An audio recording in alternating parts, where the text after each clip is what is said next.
Welcome everyone. I'm Brandon Jackman, an engineer with McElroy. And today I'm here to show you a very impressive project from Alaska. We're going to be showcasing the Talon fusion machine. Most of you know about the Talon, but for those that haven't seen one or haven't heard about it, it's a self-contained fusion machine that drives over and lifts pipe from the ground. Today we're going to show you this project where the Talon was fusing pipe in an even more challenging environment than you've seen previously. So the Talon pipe fusion machines have taken part in some very cool projects. And when talking about those projects, you've heard us tout the benefits these machines provide in productivity, safety, reduced manpower, reduced support equipment for fusion operations. So look at these two photos here. At the left, we've got a job in California. It was an irrigation job on an almond farm where a Talon fused 2.5 miles of 54-inch pipe. And on the right, a job out of Australia where another Talon machine fused 1,800 millimeter pipe at a sewage treatment facility. You'll notice these two jobs were similar in that the pipelines were mostly straight and also very flat.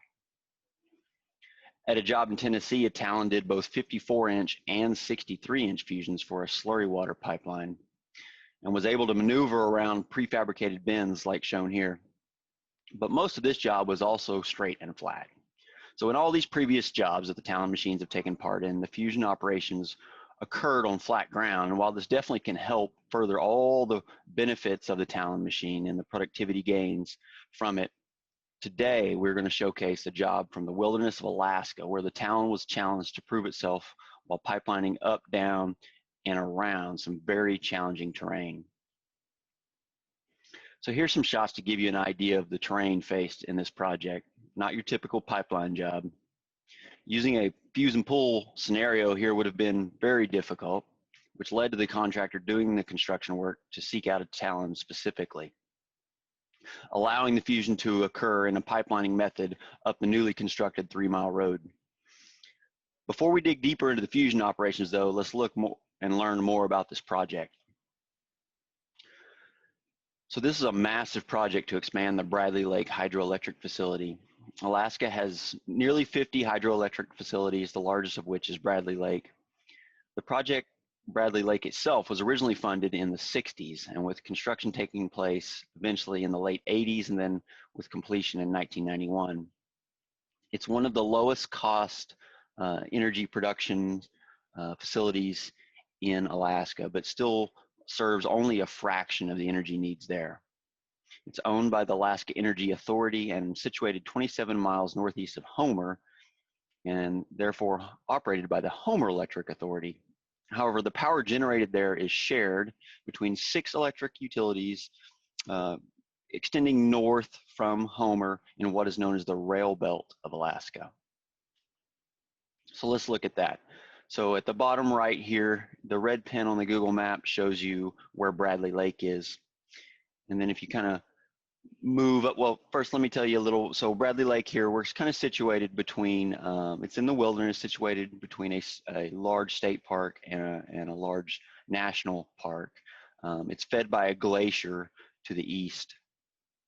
And then as you head north from there, you can see on the purple map, the yellow is the rail belt, the railway, and the green shows you the highway that extends basically down from the Kenai Peninsula up through Anchorage and up north to Fairbanks. Alaska's current population is only 735,000 people roughly. And so this is, Alaska is by far the lowest population density of any US state. It's also interesting to note the Anchorage airport, while small compared to most major airline hubs for passenger transport, is among the top 5 largest freight airports in the world. Anchorage is less than 9.5 hours by air from 90% of the industrialized world and is therefore a common hub for freight transport. So this project, the Battle Creek Diversion Project, has a goal to expand the hydroelectric capacity at Bradley Lake by 10%. The 3-year, $47 million project involves building a dam in the mountains above the lake to capture additional runoff from Battle Creek and reroute a portion of the runoff to the lake before ultimately going out to the bay, Kachemak Bay. So along with the concrete diversion dam build and the associated valving at the dam to allow controlling the water flow, a 10,000-foot HDPE pipeline brings the water from the dam down to Bradley Lake, which you can kind of see here the path that's going to be traveled by the pipeline in the yellow. But at the bottom right, notice the fluctuation in the water level of Bradley Lake here, that how the lake really gets drawn down during peak power generation. So Dow Engineering and Orion Marine Group partnered on this hydrocapacity growth project, with Orion being the primary contractor on site. Orion chose to subcontract the road and pipeline construction to Anchorage-based GMC Contracting, while it focused on the dam, the diversion dam. GMC was already familiar with HDPE fusion and McElroy equipment, and they drove the request to get the Talon on site for this job. They weren't yet users or familiar with the Talon, but they had seen its benefits on these other job sites, and so specifically sought it out and actually chose to buy a Talon machine from McElroy channel partner ISCO Industries. So given GMC was new to the Talon operation and the challenges that would be faced on this job site, both McElroy and ISCO committed resources to be on site for the duration of the project. I myself was actually able to spend 4 weeks on site, and what an experience. I got to watch, a whole season change here. The mountainside go from cold and brown to a lush green landscape. So let's look more at that experience and what we learned. The Bradley Lake facility has permanent housing and maintenance facilities. However, this project utilized temporary camp and maintenance facilities, and the project personnel interaction with the permanent staff was really kept to a minimum due to coronavirus outbreak concerns. There's a small airstrip, gravel airstrip, and a pier built into the bay for receiving boats and barges, and we the pier itself and where the water comes out from the hydroelectric facility is really in the far back of Kachemak Bay, so the tide swings were quite large. So a lot of the big equipment can only come a couple times a month by barge, but small landing boats were able to come from Homer several times a week, along with small Cessna flights to and from Homer.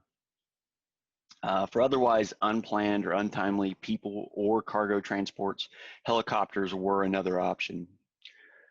COVID screening coming into Anchorage provided additional hurdles, and due to small passenger flights to Homer being canceled, so that's flights between Homer and Anchorage, there was a 3.5-hour drive down the Kenai Peninsula before taking the short hop over to the Bradley Lake facility.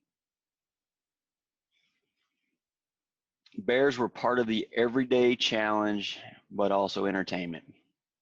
Whether we were on the job site or trying to enjoy some time away from the man camp after a long day of work, the curious bears definitely were scavengers, looking for food, looking for coffee in people's trucks, and sometimes would get so close you really couldn't keep your back turned, and had to be chased away with bear spray.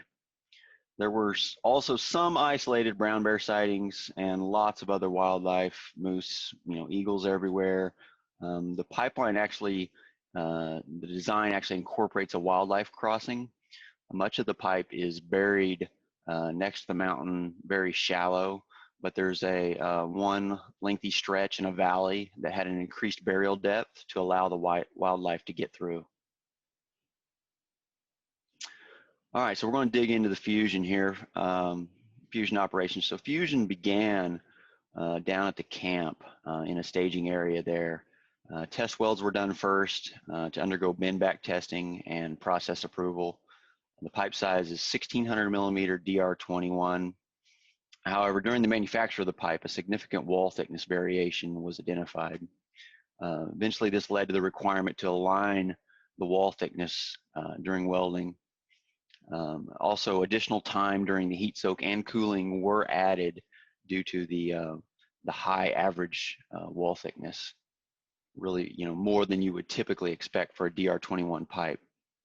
So after all interested parties discussed and understood what they were witnessing with the bead formation, The decision was made to remove all the internal beads after welding, grind smooth, and perform a visual and an instrumented inspection of the alignment, just to make sure that the crew had done its job aligning the pipes when they welded them.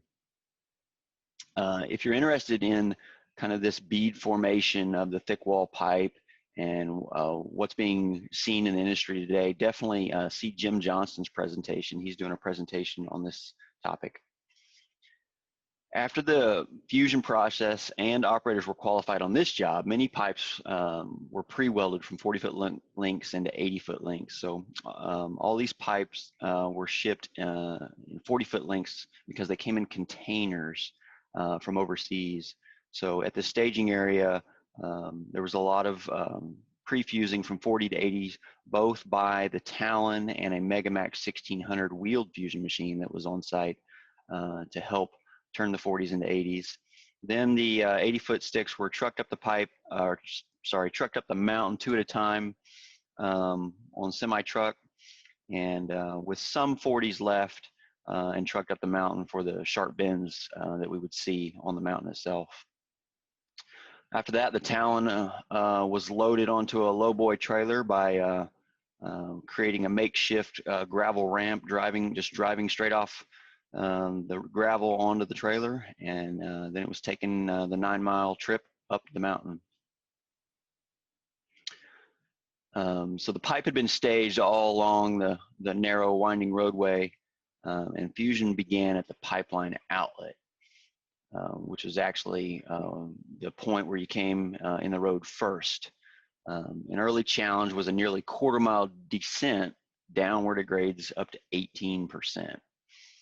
After this, the road flattened, and that's kind of what you see here in the photo, and started to introduce some gentle curves to give the team a chance to work out best practices for pipe handling before we would hit the challenges of the grade upward and the sharp bends on the uphill portion. Each 80-foot pipe stick weighs approximately 20,000 pounds.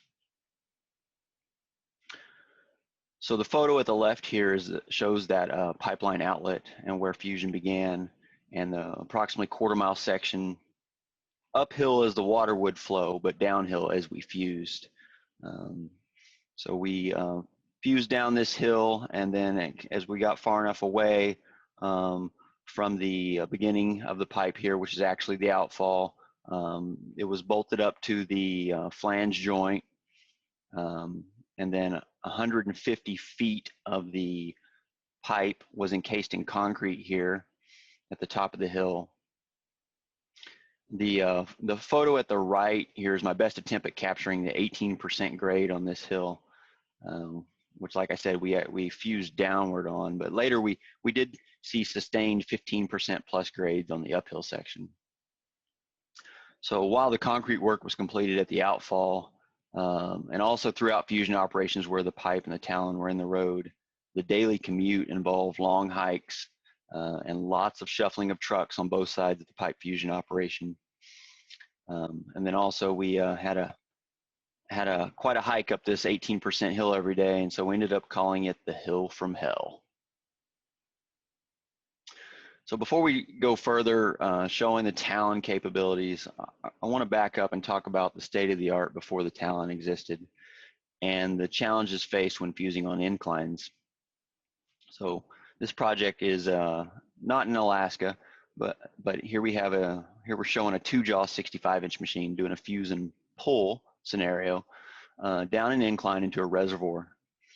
The machine is actually anchored to the ground using a large steel skid with pilings driven into the ground, and then the skid has a winch attached to it, and there's a clamp around the pipe itself that's attached to that winch, and this helps control the pipeline after each fusion as it's moved down the hill.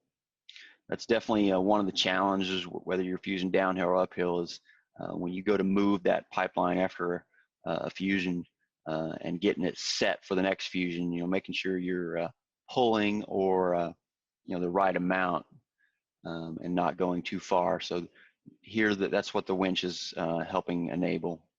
Another difficulty is just getting the pipe aligned. So in a situation like this where the machine is totally immobile, or in similar situations where it's just the machine, it's difficult to use the machine to align to the pipe, you have to move the pipe to align with the machine, and that's why here you'll see a adjustable pipe stand, a hydraulic adjustable pipe stand with both vertical and lateral movement to help try to align the pipe. So this combination is a great custom solution, but it requires a lengthy setup process and is not very conducive to multiple setups. So it was good for this short run at this job site, but would not have been ideal for sure in our Alaska job.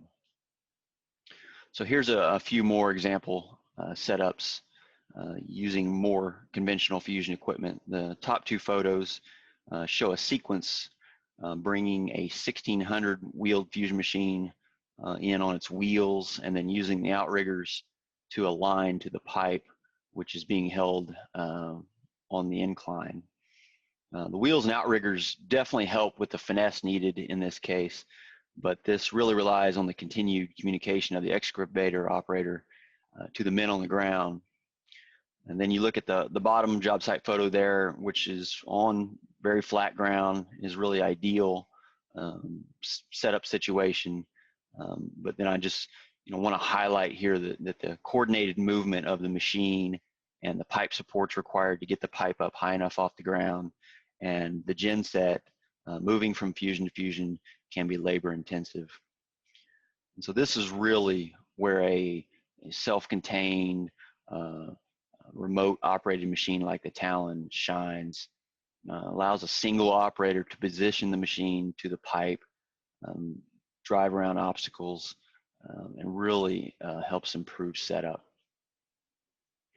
On the Bradley Lake job site, many places along the roadway were not much wider than the Talon itself, which sometimes was actually a benefit, as shown here. Gave you a nice place to sit on the rocks that were on the side of the road to keep things from going off the road. A couple places were so narrow that the operator was literally right on the edge of the road. But really the main challenge posed by the narrow road was just getting pipe fed into the machine. So let's look at how that was done. So typical of most of the Talon jobs to date, short sections of smaller PE pipe with V notches cut into it were used as pipe supports on both sides of the fusion. These are, you can actually roll these around. They're fairly easy to move by one man, and I say fairly easy because remember the grades we're talking about here. So while these could be rolled from joint to joint, you're talking about rolling up a 15% grade.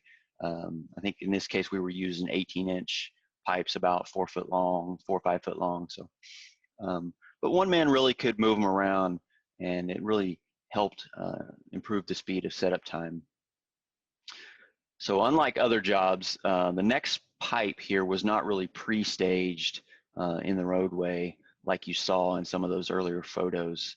And that was really due to the limited amount to maneuver around a pipe if it was put in the roadway, and the amount of shuffling and people that were going up and down the road to work on the dam up top or other things. So we couldn't have the pipes staying in the road for the whole way. So basically we would move to the end of the fixed pipeline and then pull the next pipe from the side of the road over to and set it on some of these pipes with V notches cut into them, get the end of the pipe into the talons and keep it contained, secured. So we're lifting it in with a sling here, seen with a 65-ton excavator on a center lift, and then getting it secured in the talon, and then removing the sling from the center of the pipe and moving the excavator to the end of the pipe to help lift and align the pipe.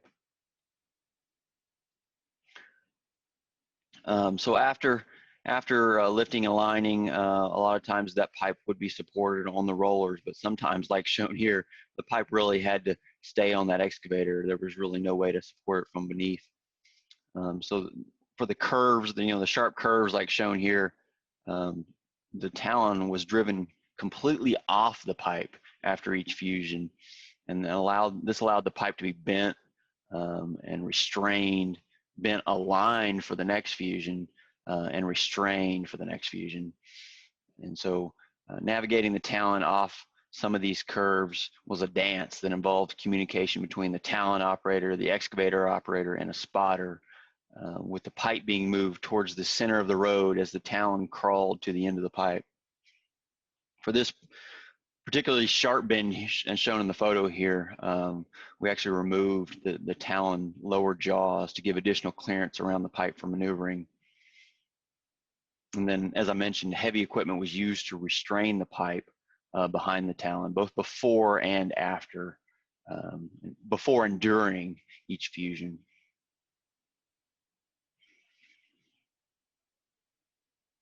On the straighter stretches of the road, additional equipment was not needed to restrain the pipe. So this, along with these advantages of the Talon, made for a really quick setup time. I've contrasted the Talon photos shown here on the top and on the right with another job site photo of a more traditional machine, showing all the additional equipment that can be needed to load and align pipe with the machine. So let's take a look at a video showing what setup looks like with the Talon. So we're starting here unclamping from a completed fusion and moving and setting up for the next. The machine lifts the pipe again and the pipe support is moved. Then the machine drives to the end of the pipeline and is aligned, clamped onto the fixed pipeline, while the incoming pipe has its print line matched to help with that wall thickness variation, and is loaded to the proper face-off distance. And then it ends. We're ready for facing. So all in, the process can be done in around 10 minutes. Let's watch this one more time. So move, lift, move the support, move to the end, lift the pipe, not completely. We're not clamped on it here. Now we're aligning the machine both to the fixed string first, and then we start to insert the movable and align, and then ultimately we clamp and we're ready to go. So let's talk about some productivity setbacks we experienced. Early in the job, while fusion was just starting to hit stride, we experienced a generator failure on the Talon. However, we did have a complete generator in stock at McElroy's Tulsa plant, and the decision was made to quickly expedite through whatever means necessary to get that replacement generator to the job site. The logistics of getting an 800-pound generator overnight to a remote location in Alaska proved challenging, and several changes had to be made while en route to ensure the quickest delivery possible. Ultimately, the delivery was made by helicopter sling load, and everybody was very impressed with the pilot's skill to gently land the cargo on the airstrip and hover while waiting for the return of the cargo net. The long hours of daylight this far north meant we were able to receive the generator at 8 p.m. and get it installed that same night.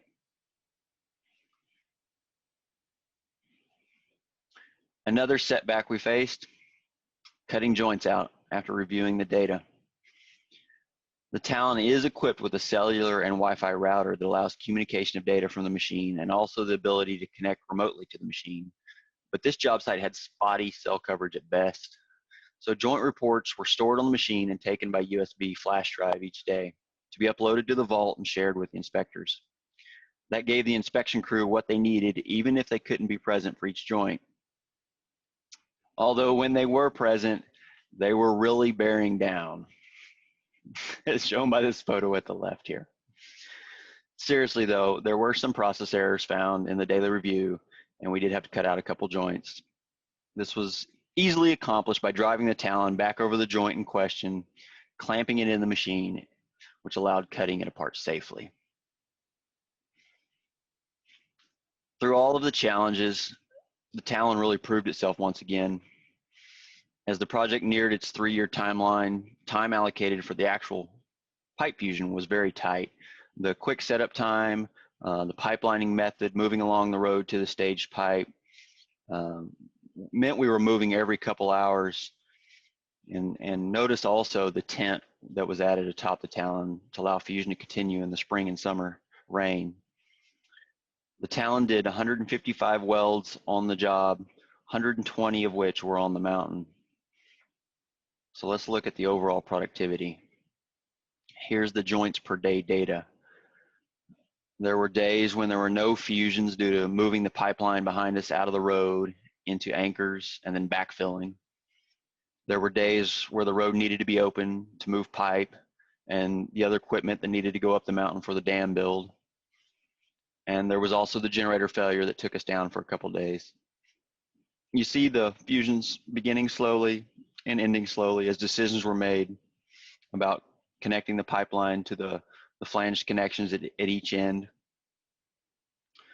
But ultimately, offsetting these lower production days, there were more than a dozen days where fusion operations were continuous throughout the 10 to 12 hour day, resulting with 5 or 6 fusions in those days.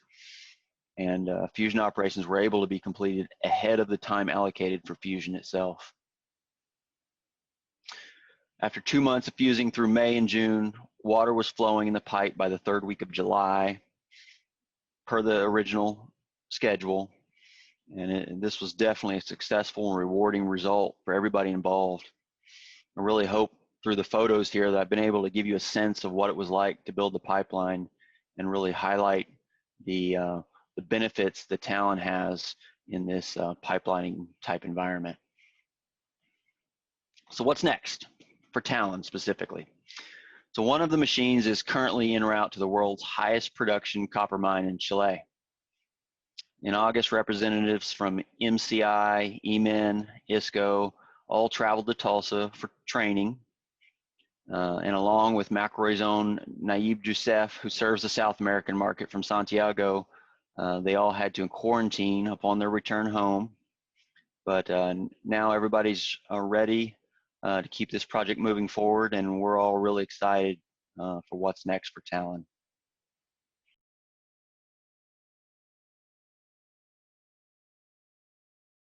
Thanks for joining us, everybody. And be sure to start putting your questions over there in the question section. Today with me, I have Matt Hennigan, a technical specialist with McElroy, and also one of the trainers involved with this job. He was also on site during the early and final stages of the job. So we're going to tag team this today. But we're going to do something a little different here. Before we get started on the Q&A, we had an opportunity that came up yesterday to have a gentleman join us from GMC Contracting. We have Todd Bethard. I hope I'm saying that right, Todd. And he is the CEO of GMC Contracting. And when we heard he wanted to join the session, we were excited really for our audience out there to hear about this job from his perspective. So we're going to start with that while Matt takes your questions and helps get them lined up. So Todd, welcome. Can we start? Just tell us a little bit about GMC. We're a civil contractor. We do mostly underground pipe work, site development. We've been around for about 40 years here in Alaska. Not a huge company, but not a small one. We got enough equipment to be able to pull off a job like this with you guys' help. So we were really excited about landing this job with Orion Contractors, and the pipe itself was at first a bit daunting, but our guys figured it out pretty well. Yeah, what was your previous pipe fusion experience? In Alaska, there aren't a lot of large diameter HDPE lines. We had done miles and miles of small diameter, up to 18-inch, 24-inch on the bases up here, the Air Force and Army bases, and around town. But nothing of this size had been done in Alaska in a long time. And remind our audience, so we're talking 1,600 millimeter pipe here on this job. So with that said, it's interesting that you chose to invest in the Talon itself. Kind of walk us through, this job as a whole and your decision to buy a Talon for this job. Well, when we initially bid the job, we had planned on renting a 1,600, and we looked at the rental rates, and obviously you're trying to cut money out wherever you can. And then as we moved forward in building the road itself, so this is post-bid and we're actually in construction now, move forward into building the road and noticing how narrow it was actually going to be. There wasn't going to be a lot of room for shuffling the generator around and pulling a 1600 with a dozer. It'd just be more pieces of equipment required. And we really needed to be able to provide access at times up to the dam itself for the general to be constructing the dam. So with all that equipment cluttering the way, we just figured it was going to be too difficult. And eventually we just decided that we needed to go with the Talon because it would be a more self-contained and less equipment intensive unit for the job. Awesome. Is there anything else you want to talk about the job itself? I know I'm focusing on Talon, obviously, but this job for you, was this a large job? Yes, it was a big job. It should be said we had good support, great support from McElroy and ISCO. You guys provided the backup 1600 for us, and I guess the thing that we recognized was that the 1600 for sitting down in one spot and welding pipes in one spot to turn them from 40s to 80s, the 1600 was a way to go for that. It worked great, and it didn't need to be moved. But then once we got on the hill and started going up some of those grades, and with the limited space, the 1600 just wasn't quite the machine that we needed for the actual pipeline itself. So it was interesting seeing the two machines and the differences that they have, both their strengths and weaknesses. Right. Awesome. Thank you. So before we jump into any questions that may be coming in, Matt, I'm interested in your viewpoint. You were also on the site. You were involved in training the operators from GMC. 3 guys came to Arizona. Walk us through, what was that like? So, it's awesome. Obviously, GMC invested in training before the job started. We definitely we're there to provide that training. How did that go, and what's the difference between a typical large diameter training? Yeah, so Todd, thanks for joining us today. I know it was a little bit last minute, but thanks for joining us. Thanks everyone for joining us. So a few months prior to the job kicking off in Alaska, Seth Ahrens, which is an engineer here that worked on the Talon originally, he and I traveled to Kingman to do some training with 3 of the guys from GMC. We focused a little bit on large diameter fusion, of course. We did that for a couple of days, but really what we used it for was an opportunity for those guys to kind of, as one of the guys here likes to say, get reps and just work that machine and figure out, really, it's a fusion machine. It's a big fusion machine, but it's still a fusion machine, right? So we used it to basically show those guys how to manipulate the pipe, how to get everything set up and that sort of thing. And at the end of the day, those guys picked up on it really, really quickly. And I think it went well. Awesome. All right. Well, I'm going to let you feed us some questions here. Looks like the one at the top of the list is asking about altitude. So, did altitude play a factor here? So we were the roadway here went to a top altitude of about 2,500 feet, and mountains in this area are about 5,500, 6,500 feet. So while we were at altitude, it was definitely not extreme altitudes, and we had no issues with altitude on this job site. We briefly mentioned we're getting ready to do a job at the large copper mine in Chile, where the mine itself is at 3,000 meters, over 10,000 feet, and we're not expecting any issues, but it'll definitely be another feather in the cap for Talon when we successfully complete that job. What's up next? All right, so that was, we got the altitude question. Let's see here, Brandon, let's see. Oh, here's a question for me. After this job, yourself and Francisco Caballero also provided Talon training to the crew that will be supporting the Talon in Chile. And you've spearheaded Talon training through McElroy University. What are the difference between large and Talon fusion operations training? Yeah, I think we kind of touched on that a little bit. Really not a lot. I mean, at the core of it, like I said, it's a fusion machine. It's just a really large fusion machine. And so those guys had seen some of our other equipment, and it has, you know, our manifold block, and the Talon literally has the exact same thing. It's just a digital version, right? On the HMI, the human machine interface where the operator controls the machine. At the end of the day, it's really just getting those guys comfortable with the fact that instead of top loading the pipe, we're driving over the pipe, picking it up. And in the case in Alaska, we had to do some manipulation of the pipe to make sure things lined up correctly. And but that's really, at the end of the day, the biggest difference. Todd, is there anything from your perspective on this, on the operation of the machine? Did you hear any feedback from your operations crew, or? No, just that I would say that the training beforehand is critical. You don't want to be trying to have a couple days of training while you're getting ready to start laying pipe. I mean, it was pretty critical that we have our guys down there and went through all the gyrations with you guys on learning the ins and outs of the Talon. And like you said, it is just a fusion machine, but it's kind of hopped up, right? So you gotta figure out the readouts, and I think that's really important, figuring out your readouts and knowing how your welds turned out, but also kind of knowing the limits of the machine. And I think we pushed it pretty hard on a few of those corners, and knowing what it can do, and then getting comfortable with knowing what it can do.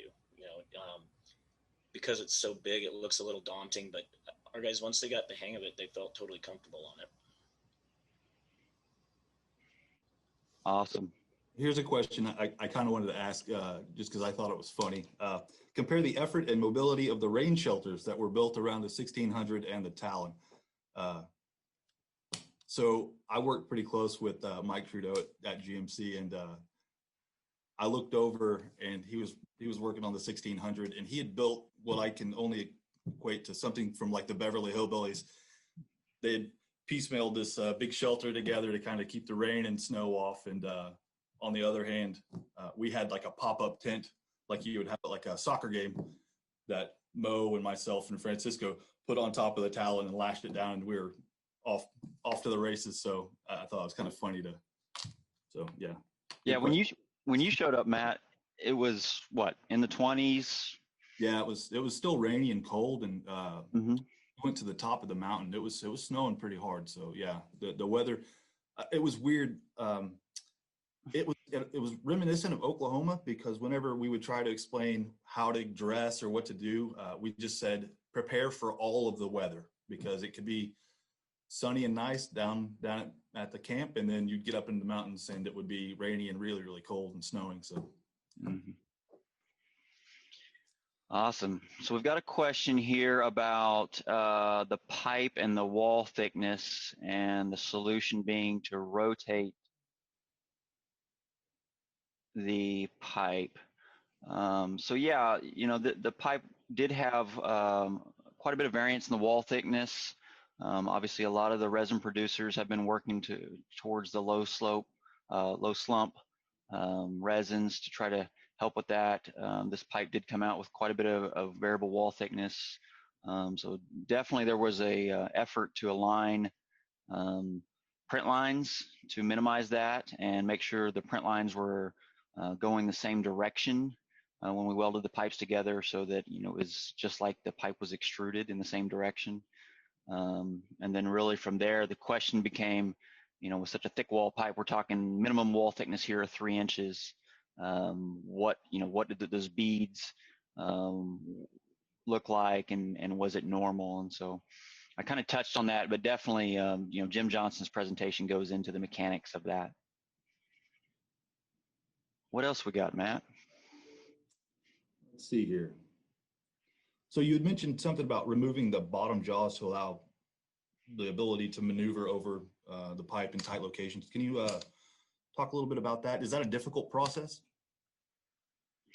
So there's each one of these, what we call the Talon or the quarter jaw, is bolted on with 2 large bolts. They hang over a knuckle and have 2 large bolts. So all the GMC guys, their trucks were well equipped. Obviously, we were working remote, so we needed everything up there with us. They all had lots of power tools, So we just used some battery powered impacts and zipped those bolts off. And one guy was loosening the bolts, another guy's lifting them off. These are depending on the size that you're fusing, that will depend on the weight of this lower jaw. But they're aluminum, so they're fairly lightweight and can be moved by 1 or 2 men. So all in, this can be done in about 20 minutes. So definitely not something that we did a lot, but for these sharp corners, it really provided the space needed to maneuver the machine off the pipe and get set up for that next joint. So that's a good segue to this next question. It says, what did you do if you needed parts or materials? Yeah, so big shout out to ISCO here. They had really put together a huge parts package, a whole separate 20-foot container full of parts, wear items. They had previously used this machine on another job and kind of identified, along with McElroy, what could be needed. And obviously Todd and his crew took that with the machine and had it on site there. I think we, while you were there, Matt, we learned early on, I think we got a bad load of fuel. We had some water or some algae or something in some fuel.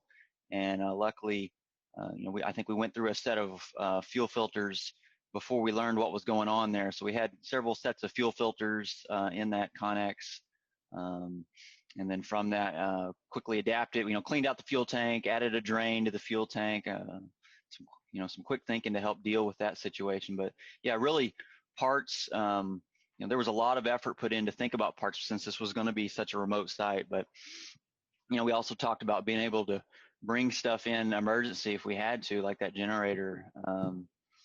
But, it was definitely an added challenge, but, kudos to those that thought ahead. Yeah, and I mean, even though we were remote, we were still close enough to, civilization that we could get stuff if we needed it. I know whenever I first came in, we had to fly into Anchorage and then drive from Anchorage all the way down to Homer. While I was in Homer, I got a text message from some of the guys, and they wanted me to swing by Napa and pick up some parts and bring it with me over on the boat. So we had the capability to still get stuff if it was an emergency and we really needed it. Or you just get a helicopter and have stuff dropped in, right? So it looks like we've got a question here. How long did each fusion take? So I think I alluded in the presentation to, some 5 or 6 fusions on the best days. So, the quickest fusions were about 2 hours. The whole thing from setup to facing, to fusing to cooling, and then moving to the next joint, tracking out to the next joint. And that was on the straighter sections. So, you go around a bend.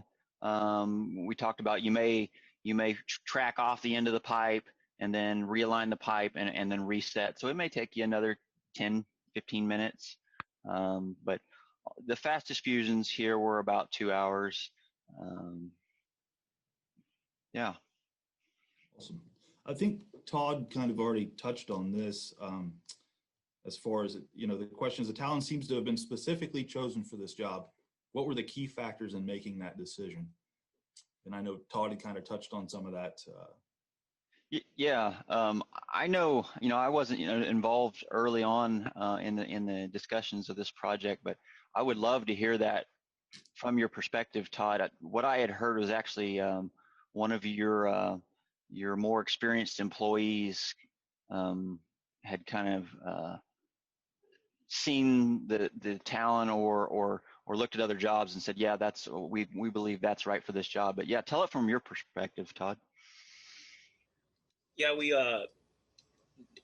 it all starts in the bid process, right? And it boils down to money. We looked at what the options were, and definitely the Talon came up just with a Google search. We found what the 2 options are, and researched them pretty heavily. And at that time, we kind of had rose-colored glasses on, and we figured, okay, well, we're going to have room on the mountain. There'll be room to be able to use the 1600. and we'll save some money on the bid, and it'll make us more competitive.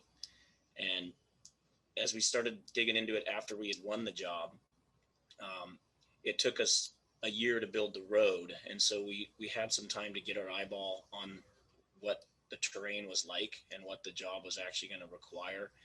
And we more and more we kept looking back at the Talon and thinking, let's see here, maybe we need to do this. And again, ISCO and McElroy both stepped up on this and helped us out, and they provided a backup because we were so remote. That was one of our biggest concerns. We're really remote here. Yeah, this thing looks great and it looks like it'll fit the job perfectly, but what happens if something goes down? And the 1600 was provided as backup, and it was used as backup when we were getting the generator reinstalled in the Talon. And so when they said that we could get a backup with that, we decided that we would bite the bullet and pay the cost. And it definitely paid off in the end. Our production was way higher than what we'd expected with the 1600, and completed the run within 2 months, which no one thought we would be able to do. The engineers and inspectors, were expecting us to be way late on the install. And once they saw the crew get going with the Talon, they were pleasantly surprised. That's awesome. I think it speaks to the crew as well. I mean, yeah, we were putting in some pretty long hours, but those guys are really hard workers, and it showed. So another question that came in is, how did you stay in touch and communicate with people back home? Yeah, we definitely had limited cell coverage. We were driving or hiking to higher ground to try to get cell coverage. Within McElroy, we used an app called Crew that worked really, really well. So we had, Matt, you were on this crew from day one, right? And we kind of deemed it the Talon Ops group. And there was kind of a wide range of experiences that were on this communication app that basically, was a lot like text messaging. Files could be shared, pictures could be shared. Obviously, the text portions would go through much easier while we were there on site. So, like a text message. But it was, it was like sending out. You could get support from as many, whoever was on the app and had it turned on. And so we had, I don't know the total number. We had 18, 20 people on there. So you could definitely reach out and touch people quickly. The machine itself, since we had limited cell coverage, we talked about, the ability to communicate directly with the machine was a little limited, but we adapted and overcame, and definitely has us thinking in the future. I know you've been involved with this Chile job, and we've been, we've sent a modem down there and are checking the cell service ahead of time to see if it's beneficial for us if we want to look at satellite communications. And luckily, that job seems to be like it's going to have better cell coverage. But right, and there were spots when we were on the side of the mountain that we had cell coverage. It was a little bit weird because I would be in one spot and not have service, and I could walk 6 feet the other direction, and all of a sudden I would have service. So, and then of course, as we kind of rotated folks in and out, we brought a satellite phone with us, so we had that capability as well. But of course, we could always just drive down the mountain back to the camp and use our laptops and cell phones and all that. So pretty easy. Yep. Let's see here. So I see a question here. It's about what's something I took away from the job that might benefit future Talon jobs. Right. Man, there was so much. It's hard to narrow it down to one thing. There were a lot of small tweaks here as we challenged the machine, especially on these slopes. We tweaked the open close and heater retraction to work on these very steep slopes. We were continuing to optimize facer speed. We talked about things, challenges that came up and how we adapted, like that fuel issue and adding a drain valve. So now we've done that on all these machines. Each time something like this happens, we're modifying each of these machines to be able to overcome those challenges in the future. But I really think if we have to, point to any one thing, it's just the drawing out the experience into our future training. And that's really, an area where you're focused, Matt. And I think that's where we can really benefit on these future jobs. Here we the terrain and the hills, but we really were able to, with some fresh eyes, look how the efficiency of aligning that pipe, the high-low and the ovality, and then just taking that into the training and making sure it's consistent, the same every time. Right. What about you? Yeah, so I kind of, I was having a conversation with my wife about this, honestly, and I equated it to, the jobs that we had done previously were almost like a drag race. It was a straight, long shot, and we just had to go fast, right? This was more like a race up Pikes Peak. So still a race, but, there's a lot of incline and twists and turns and stuff that we hadn't really dealt with before. So, yeah, I think really just learning more about the machine and how it operates and the adaptability that we have with it, being able to make those changes on the fly, be it programming, software, to make it function the way that we needed it to, and the way it did. So I think that's the biggest takeaway for me. And as you said, going forward, training other folks on other Talon jobs, there's no replacing experience, and we gained a lot there. So it was a good time. We've been able to, correct me if I'm wrong here, Matt, we've been able to translate some of this Talon training to an online module now? Yeah, we're working on that. And you said translate. I've been so wrapped up with the Chile guy, translating in Spanish. See, so we're working on that. McElroy University, with the state of the world today, has kind of taken a shift. So we're moving a lot of stuff online, and that of course is part of it. So yeah. Awesome.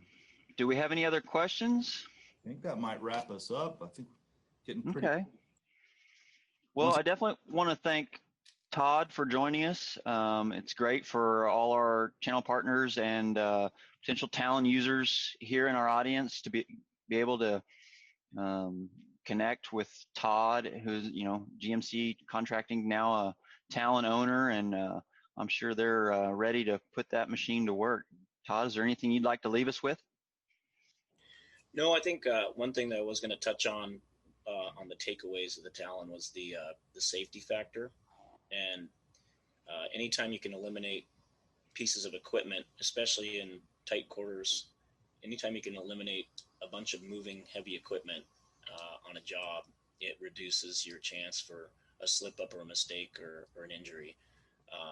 And the Talon really did allow for that. And I think safety is something that probably hasn't really been thought about a lot on it. I mean, obviously it's a inherently safe machine, but just the ancillary equipment required to run it or to make the fusion process possible is so much less. It just, it really makes it easier for the superintendent to keep track of everything and keep an eye on all the men and keep everyone safe. That's a great point. I'm glad you brought that up, Todd. Thank you. So yeah. As a plug, if you're watching this in Alaska and you need some large fusion work done, call Todd over at GMC. Yeah, that or if anyone needs help down in Chile, I'm sure we've got a couple guys that would likely be happy to go down there for a few months. Get away from the snow for a while. That's right. All right, guys. Well, thanks so much, and thanks to everyone that tuned in and watched. We really appreciate it, and I know Brandon, you did a great job as usual. So yeah, I echo that. Thanks everybody. Thanks, Todd.